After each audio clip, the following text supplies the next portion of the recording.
ایران اور امریکہ کے درمیان اسلام آباد مفاہمتی یادداشت پر عمل درآمد کا آغاز ہو گیا ہے۔ امریکہ نے ایران کی بحری ناکہ بندی ختم کر دی ہے۔ سینٹ کام کے مطابق امریکی افواج خلیج فارس اور خلیج عمان میں ایرانی بندرگاہوں تک یا وہاں سے آنے والے جہازوں کی آمد و رفت میں مداخلت نہیں کر رہی۔ مفاہمتی یادداشت کی تمام شقوں پر عمل درآمد اور پاسداری یقینی بنانے کے لیے امریکی جہاز علاقے میں موجود رہیں گے۔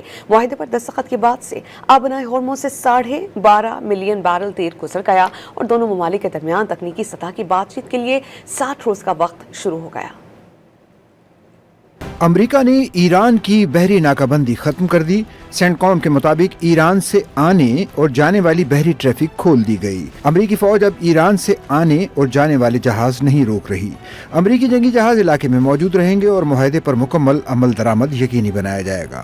اس سے قبل امریکہ اور ایران کے درمیان مفاہمتی یادداشت کے تحت مذاکرات کی 60 روزہ مدت جمعرات سے شروع ہو گئی۔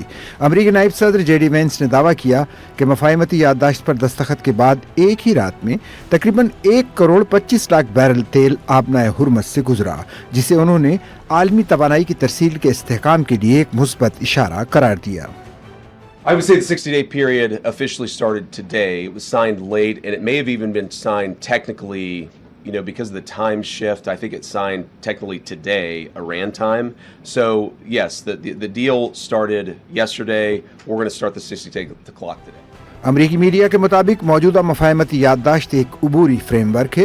اہم اور پیچیدہ معاملات آئندہ مذاکرات میں زیر بحث آئیں گے۔ اس عرصے کے دوران فریقین حتمی مذاکرات کریں گے، جس کے بعد معاہدے کی شرائط طے کی جائیں گی۔ ٹرمپ انتظامیہ جلد ہی ایران معاہدے پر امریکی کانگریس کو بریفنگ دے گی۔